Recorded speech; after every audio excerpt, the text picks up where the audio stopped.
아말렉과의 전쟁에서 승리를 한 후에 일어난 사건입니다.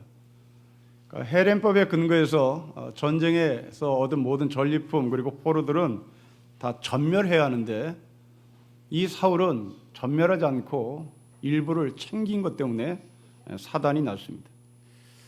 이제 그 결과 사울은 왕의 자리에서 폐위가 되는데요. 이 문제를 해결하기 위하여 사울은 백방으로 노력을 합니다. 사무엘을 붙잡고 노력을 하는데요. 그 사무엘을 붙잡고 노력하는 그 길, 그것은 하나님 앞에 예배하기를 소망했습니다. 그래서 오늘 본문에 보면 하나님께 경배하게 해달라 하는 이 아주 애탄, 그 소통, 애탄, 그 부탁, 이런 것들을 우리에게 보여주는데요. 여러분 25절 말씀에 오시면 여호와께 경배하게 하소서 하고 사울이 아주 간청을 해요.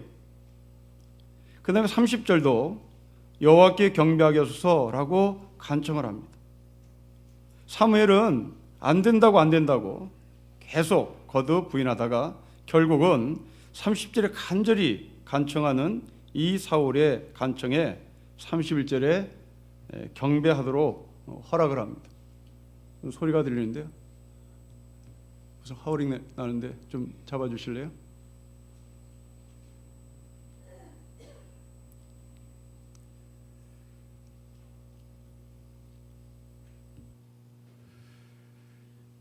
사울이 자기의 문제를 해결하기 위하여 사무엘에게 예배를 드리게 해다오라고 간청합니다. 자, 우리는 이 예배를 드리게 해달라고 하는 사울을 집중적으로 조명을 하고 살펴봐야 되겠는데요. 자, 25절을 우리 같이 한번 읽어보겠습니다. 25절을 읽겠습니다. 시작. 청하오니 지금 내 죄를 사하고 나와 함께 돌아가서 나로 하여금 여호와께 경배하게 하소서라고 부탁을 합니다. 그 이유는 뭐냐면 24절을 건너가 보면 내가 범죄한 것을 인정한다. 그런데 내가 범죄하게 된 배경을 말하겠다. 그 배경은 백성들 때문에 그랬다. 백성들이 전리품을 갖고 싶어서 나는 어쩔 수 없이 허락을 했다라는 것이죠. 자, 여러분, 이 사울은 지금 백성에 의해서 왕이 된 사람입니다. 소위 우리나라로 얘기하면 투표로 민주주의의 원칙에 근거해서 왕이 된 사람입니다. 그렇다면 이 사람은 자기를 왕으로 뽑아준 백성들의 눈치를 볼 수밖에 없는 것이고 이것은 틀린 것이 아닙니다. 지금 우리의 표에 의해서 대통령이 된 사람, 그 사람은 우리의 눈치를 볼 수밖에 없는 거죠. 우리가 이렇게 해라 저렇게 해라, 우리가 요구하는 것을 들어주지 않으면 당신을 거부하겠다, 그렇게 하면 그 사람은 겁을 먹게 되어 있습니다. 하물며 고대시대에 이 백성들이 사울을 왕으로 세웠으면 그 왕은 백성의 눈치를 보는 것이 당연합니다. 그런데 왜 잘못되는 것인가? 왜?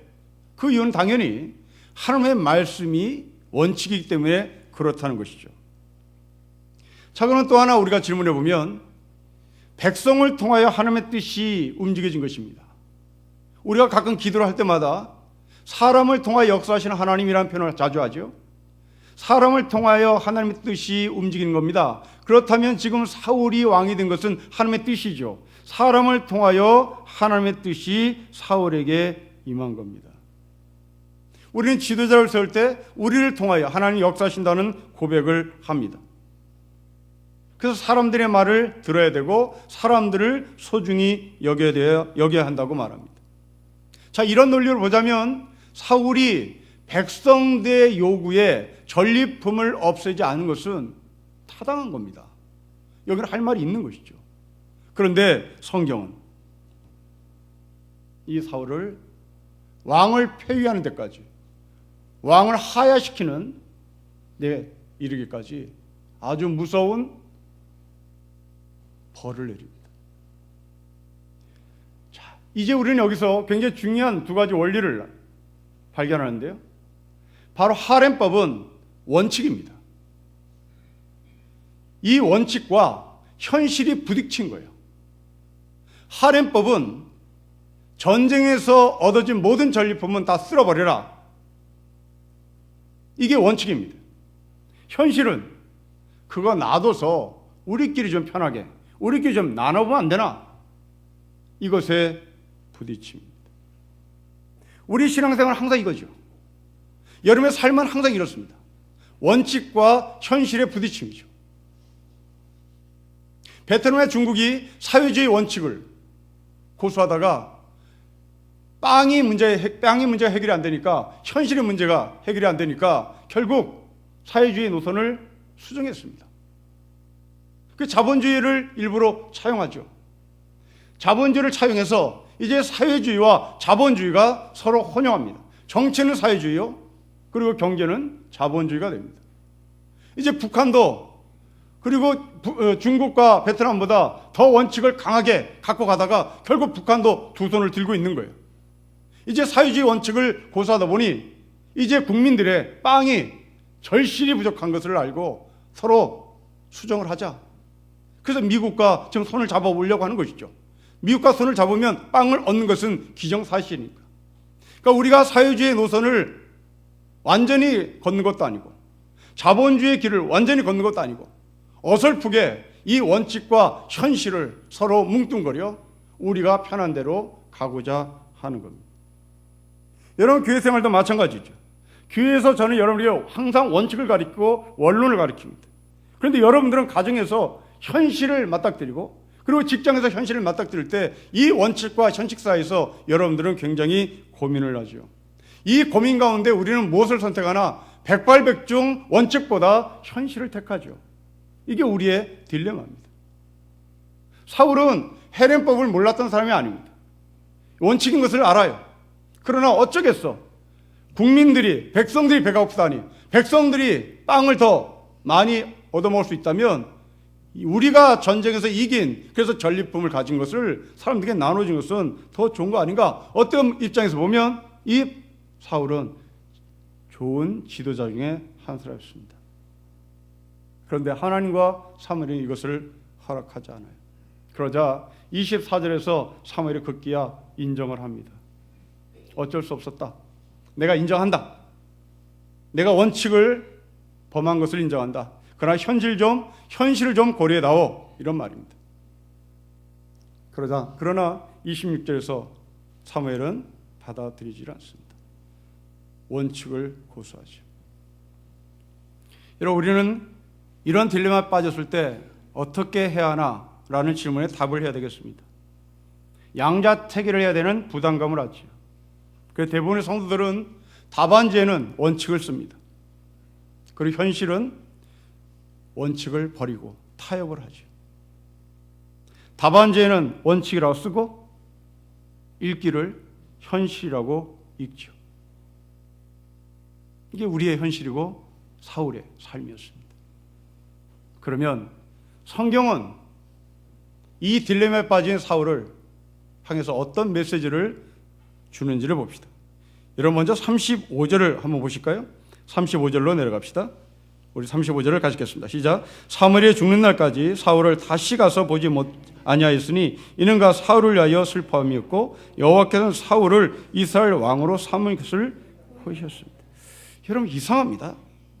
원칙의 근거에서 사울을 왕에서 폐위시키고 사울을 왕에서 하야시켰다면 35절에 슬퍼할 이유가 없잖아요. 후회할 이유가 없잖아요. 때는 때대로 가는 것이고 원칙은 원칙대로 가는 것이고 그 원칙을 지키지 못한 사울을 폐위시키는 것은 당연하다 하고 사무엘은 울지 말아야 되고 그리고 하나님도 후회함이 없어야 되는 겁니다. 그런데 놀랍게도 사무엘이 한탄하고 하나님도 한탄합니다. 괴로워하는 거죠. 우리는 여기에 어떤 메시지가 있는지를 찾아야 하겠습니다. 왜 울어야 하나? 원칙대로 사울을 왕에서 폐위시킨 사무엘과 하나님은 왜 괴로워야 하나? 이 문제입니다. 여러분, 오늘 이 본문은 신약의 언어로 표현하면 율법주의와 율법 폐기론자 사이의 갈등입니다.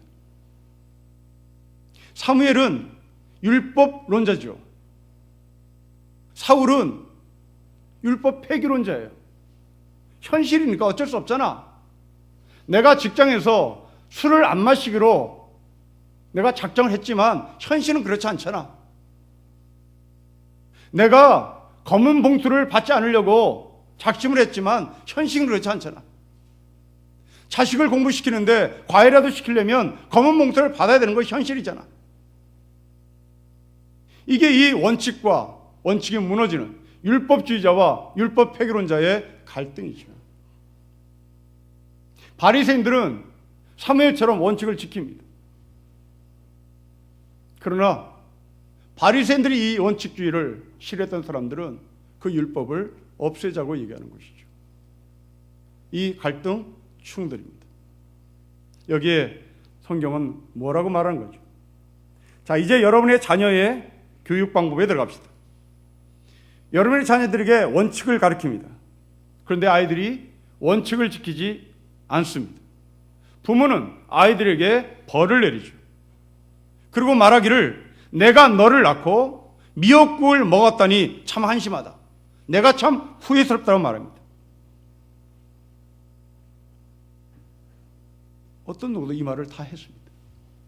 그런데 그렇게 말하고 뒤돌아서 울지요. 뒤돌아서 속쓰려합니다. 뒤돌아서 후회스러워합니다. 이게 35절입니다. 원칙을 지키지 않았다고 해서 벌을 내리고 의기양양하게 사는 것이 아니라 사울을 폐위시켰다는 그것 때문에 사무엘과 하나님은 괴로워서 웁니다.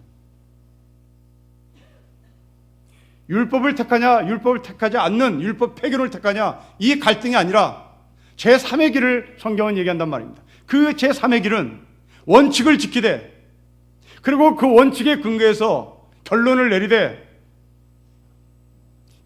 내린 우리는 의기양양히 살 것이 아니라 미안해하고 아파하고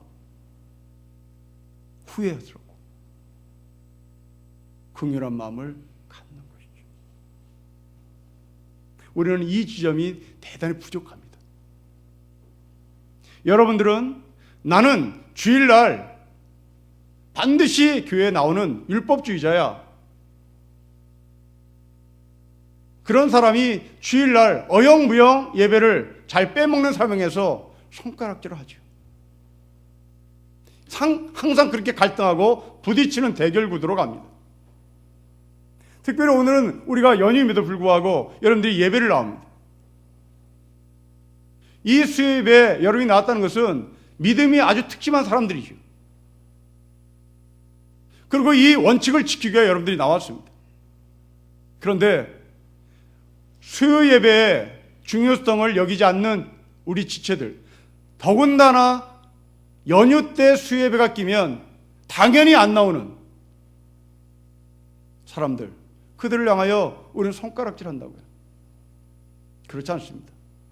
잘못된 것을 분명히 지적을 하지만 돌아서서는 사무엘처럼 하나님처럼 후회스러워하고 마음 아파하고 울 수 있어야 하고 괴로워할 수 있어야 되는 겁니다. 이게 하나님께서 우리에게 가르쳐 주신 이웃사랑입니다. 이 이웃사랑이란 나와 잘못된 것을 정죄하는 것이 아니라, 정죄로 끝나는 것이 아니라 그 정죄한 나의 마음이 괴로워지는 것이고 나의 마음이 힘들어지는 겁니다. 그런데 사울을 보십시오. 사울은 그렇지 않습니다. 여러분 34절을 보십니다. 34절 같이 읽겠습니다. 시작. 이에 사무엘은 라마로 가고 사울은 사울 기브와 자기의 집으로 올라갑니다. 사무엘이 슬퍼하고 하나님은 한탄하는데 사울은 얼굴 표정이 전혀 그려지지 않습니다. 미안한 얼굴을 했다라는 것도 없습니다. 그렇다고 예배를 드려서 하나님 앞에 기쁘다, 감사하다, 기쁜 얼굴도 보이지 않습니다. 그냥 사울은 자기의 고향 기브아로 가버립니다. 사울의 영성입니다. 사울이 원칙과 현실을 서로 조율하지 못한 것을 문제 삼은 것이 아니라 오늘 본의 마지막 결론은 사무엘에 의해서 예배한 자리에 갔던 사울이 그 예배가 끝나고 나서 나타나는 얼굴 표정이 전혀 없더란 말입니다. 이건 뭘까? 도대체 이 사람은 무슨 예배를 드렸을까 하는 겁니다. 주일날 제가 여러분에게 아주 독한 설교를 하고 내려오면 막 쓰리다고요. 근데 하긴 해야 되겠고, 본문은 그렇게 심판의 말씀을 하시고, 본문은 그렇게 아주 무서운 경고를 하시는데, 이 무서운 경고를 그대로 해야 되는 저의 고민도 있습니다. 그러나 어떻게 하지요? 하고 내리면 씁쓸합니다. 그걸 괴롭지요. 그런데 여러분들은 아무 생각이 없으면 이게 도대체 무슨 예배를 드렸냐 이 말입니다. 그 세계를, 그 모습을 치고 들어가 봐야 우리는 이 사울이 누구인지가 드러납니다. 진정한 회개가 있었는지 우리는 의심하지 않을 수가 없었던 거죠.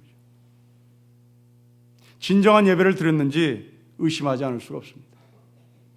그냥 이 사람은 형식의 예배가 자기의 잘못을 용서받는다라고 생각을 해 형식적인 예배에 참석하고, 그리고 그 형식적 예배가 끝나자 이 사람은 자기의 집으로 그냥 가버립니다.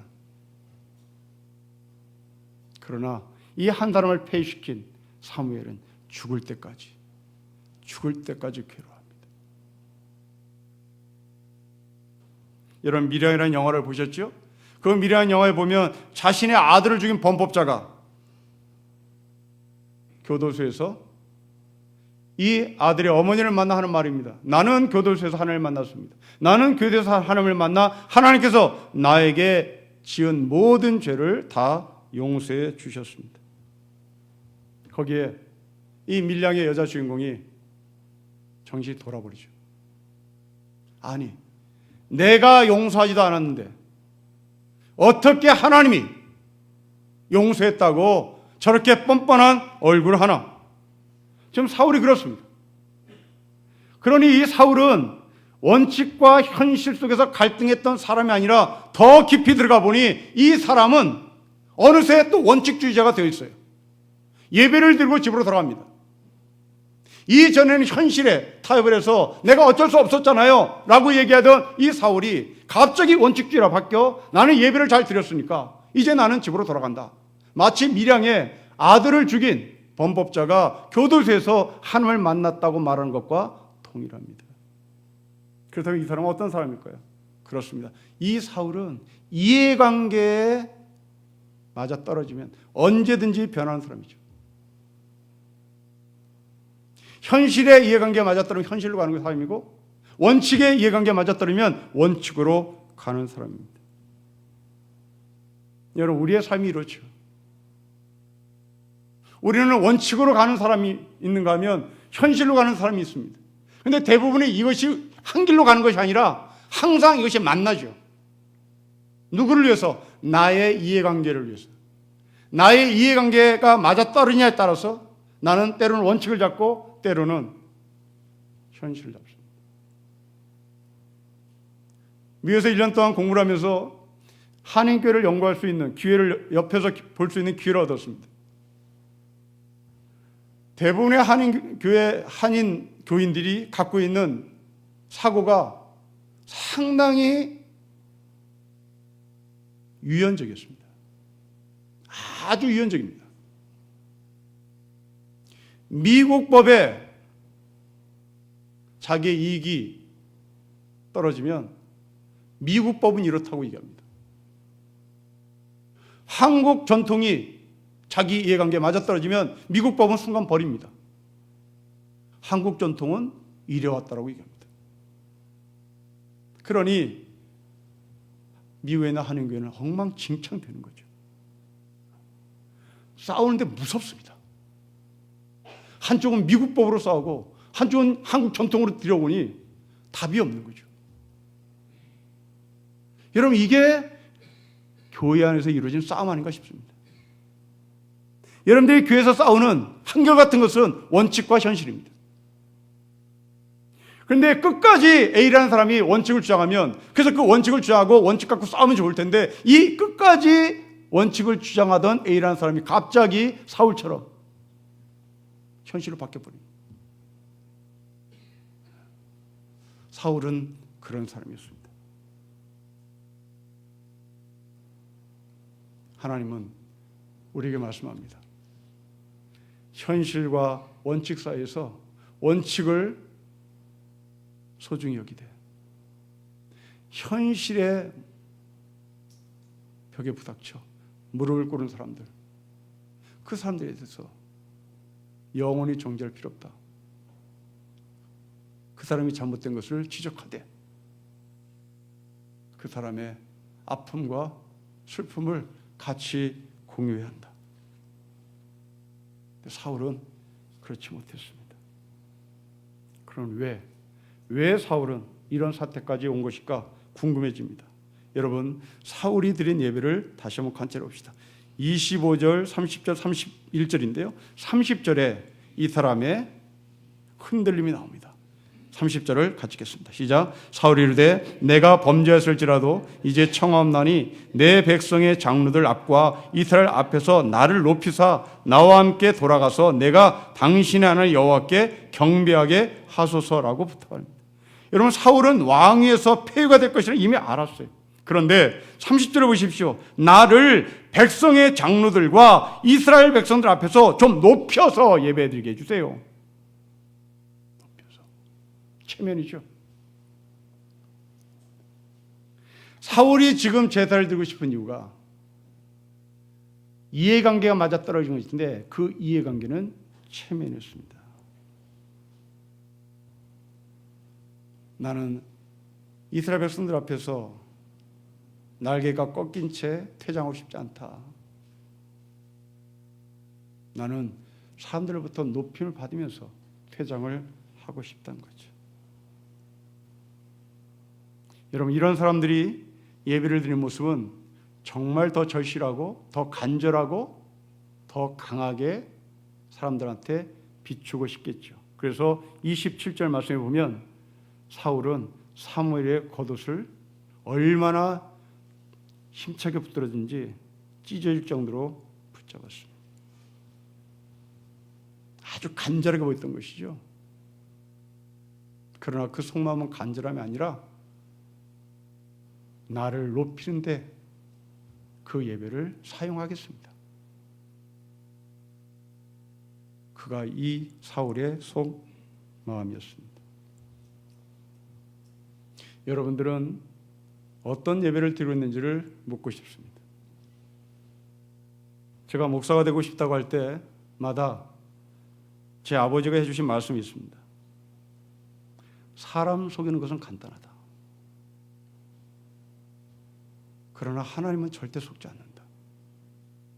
항상 두 마디셨습니다. 사람 속이는 건 간단하다. 목사 되고 나니 사람 속이는 거 정말 간단합니다. 교인들 속이는 거 간단해요. 간단합니다. 있는 척하면 돼요. 왜냐하면 저와 여러분은 살을 맞대고 사는 사람이 아니거든요. 저와 여러분 일주일에 한 번 봅니다.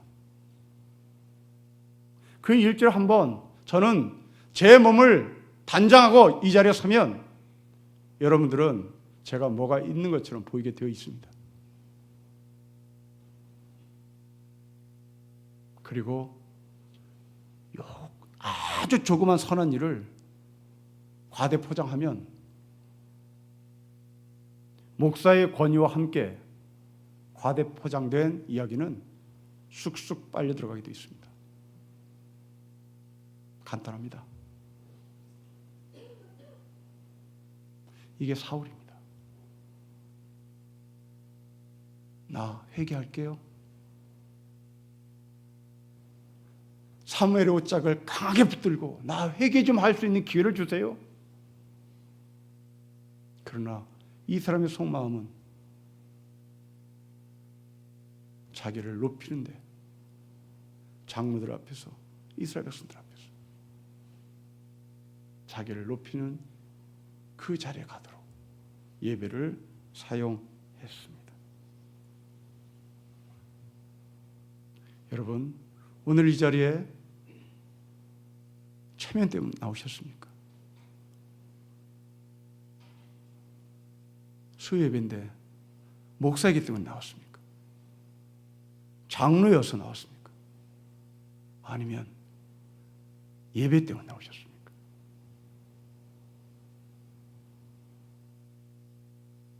정말 참된 예배는 사울이 예배의 장소에서 예배드린 것이 아니라 그 마음이 하나님 앞에 진정으로 예배를 드리는 거냐, 드리지 않았느냐를 찾는 것입니다. 지금 여러분들은 모두 다 제3자가 올 때는 예배를 드리고 있는 사람입니다. 그러나 우리 가운데는 사울처럼 체면 때문에 이 자리에 나온 사람이 있을 수도 있습니다. 그 원칙은 어긋난 거죠. 그 어긋난 원칙을 하나님은 경고하십니다. 틀렸다는 거죠. 하나님께서 뒤돌아서 한탄하고 사무엘이 뒤돌아서 울지언정 그것은 틀린 것이죠. 사울은 그 형신 예배가 자기의 잘못을 용서해 줄 것이라고 착각을 했습니다.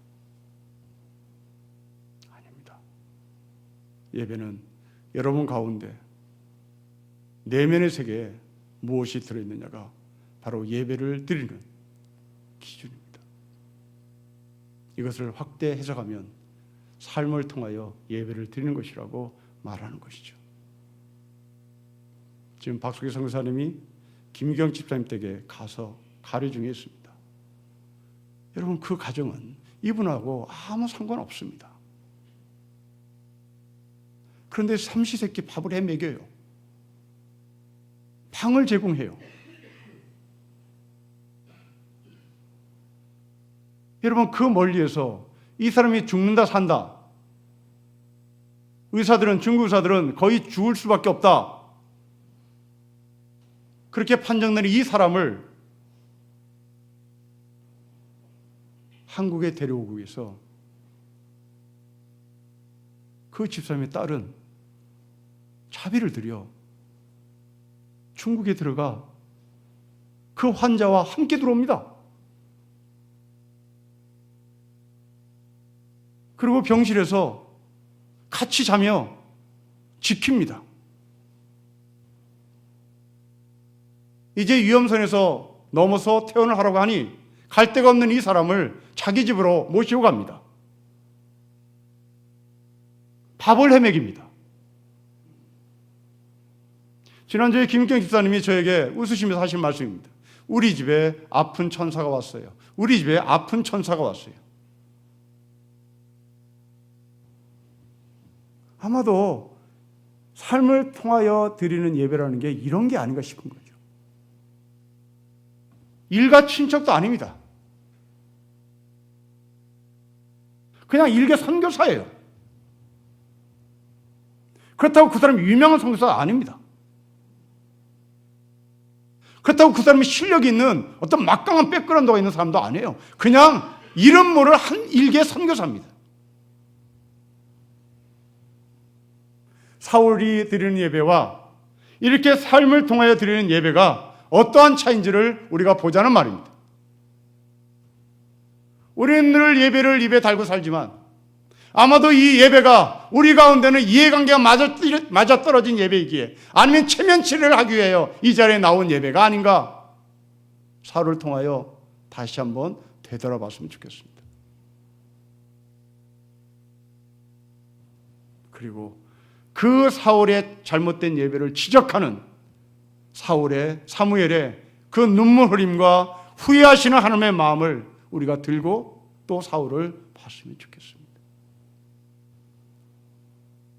성경은 잘못을 따져서 잘한 사람 칭찬 주고 잘못한 사람 없애버리는 것이 아니라 잘못한 사람에 대한 징계조차도 마음이 아파 눈물 흘리는 하나님의 마음, 사무엘의 그 한탄이 우리에게 있어야 되는 겁니다.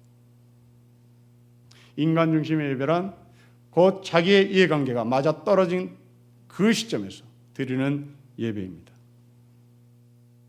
원칙을 지키되 현실의 벽에서 무너진 사람을 쓰잘데없는 인간으로 처리하지 맙시다. 그들을 향한 긍휼과 그리고 자비와 눈물 흐림이 있어야 될 것입니다. 우리가 드리는 예배가 하나님 앞에서 드리는 예배인 것을 우리가 진심으로 고백한다면 하나님 앞에서 드리는 예배가 무엇인지를 깊이 생각합시다. 예수의 이름으로 하는 종교적 이름과 종교적 수로를 나열하는 것으로 끝나는 것이 아니라 정말 예수의 이름으로 예배를 드린다는 게 뭔가? 바로 그것은 예수의 인격을 걸고 하는 겁니다. 나의 인격을 걸고 예배를 드리는 것이 아니라 하나님의 인격을 걸고 예배를 드리는 것입니다. 하나님 앞에서 이 자신의 인격과 하나님의 인격을 걸고 예배를 드렸던 사무엘은 얼굴에 자신의 감정이 드러났습니다. 그러나 인격을 걸지 않았던 사울은 예배 후에 이 사람의 얼굴이 어떻는지를 성경은 기록하지 않습니다. 여러분들이 예배를 드린 결과에 여러분의 얼굴은 어떠한지 집에 돌아가 다시 한번 자기 얼굴을 살펴봅시다. 나의 얼굴이 하나님 앞에 감정으로 드러난 것인지 아니면 차가운 냉혈한 모습으로 하나님 앞에 섰는지 잘못된 것을 고치고 올바른 자리로 참된 예배의 자리로 우리가 서 있는 하늘의 백성이 되시기를 주님으로 축복합니다. 기도하겠습니다. 하나님 아버지, 사울이 자기의 죄를 면피하고자 별 핑계를 다 댔으나 결국은 자기를 높이는 예배요 자기의 이해관계에 맞아떨어지기 위하여 드리는 예배인 것을 우리에게 보여주셨습니다. 우리가 여기 있음을 고백하고 하나님 앞에 진심으로 용서를 구하고 회개합니다.